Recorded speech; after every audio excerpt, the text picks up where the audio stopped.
Hello my dear friends, you're on the Military Summary channel, and this short update we're going to discuss the events that took place during the last 12 or 10 hours.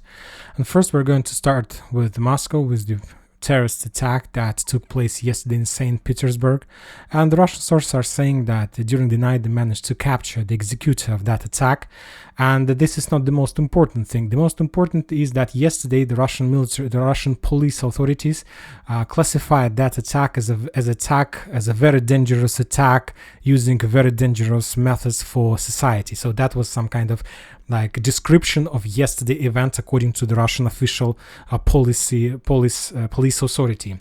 And today the Russians published, after they managed to capture that woman, that girl who brought the statue inside of that cafe.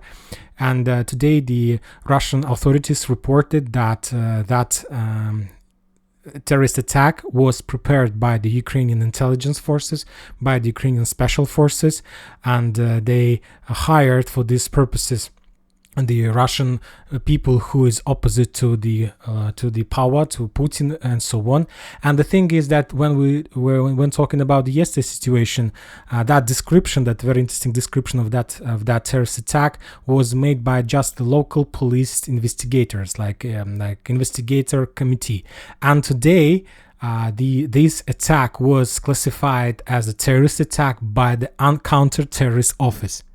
So this is very important, and the thing is that this counter-terrorist office called the Ukrainians as the terrorist forces, as the terrorist regime, and that prepared that attack. So I believe that within the next few days, because the fact that the anti-counter-terrorist forces was involved in this operation, I believe that within the next few days the Russians will adopt some kind of laws and rules according to they will recognize the Ukrainian special forces and Ukrainian intelligence forces as the terrorist forces, and after that they will be able to attack and to destroy and kill the people who was responsible for that attack. Now let's go to Bakhmut, because there are also a lot of very interesting updates from this town. If you I believe you saw the video yesterday, they had the Wagner's Prigozhin put the flag of Wagner and put the flag of Russian Federation in the central part of Bakhmut.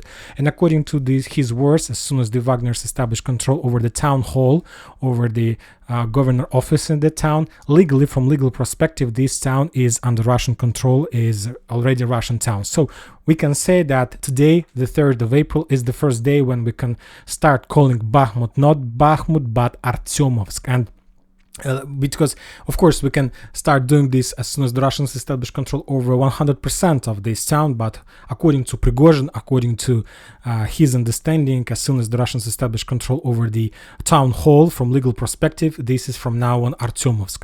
So according to this, let's change the topic, let's change the words we're using, and now we can say that the Russians have almost completed the clearing of the central part of Artemovsk. Most of the forces, Ukrainians took a decision to step back, and as you can see, they did this exactly at the same time when there was a terrorist attack in St. Petersburg, and the Ukrainians used that situation to change their focus, and nobody even mentioned from the Ukrainian society public that something happened in Bakhmut, in Artemovsk, and that the Ukrainians have already lost the entire town. The Russian sources are saying that Ukrainians control just not more than 20% of Artemovsk, just the western part of this town.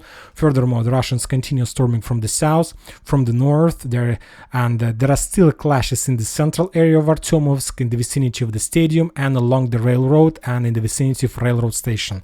There is a very interesting question whether the Russians are going to develop their offensive operation crossing this railroad or not, or they will try to develop their offensive operation from the north and the south, as they did in the central part of Artemovsk, and then they will involve the central part forces as well. Very interesting, but I believe that we can start counting days before Artemovsk, the entire Artemovsk, is going to fall completely.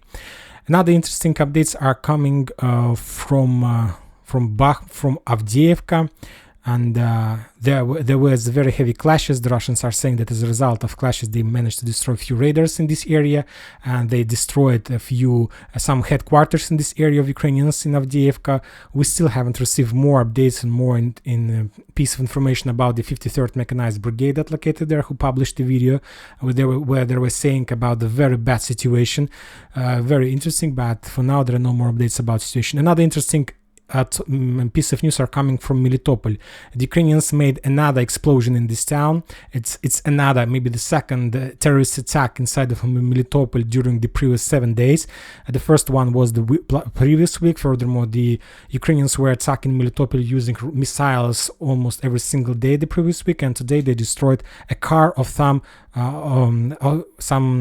official governor officer in this town. I'm not sure the position he got in this town, in the authority of this town, but he was very had a very high rank, and as a result of the attack this officer was wounded but not killed. But as you can see, this is not the first and this is not the last terrorist attack in this area. I believe that the Ukrainians are going to continue this tactic of complete and hard terror on the territory that is currently under Russian control.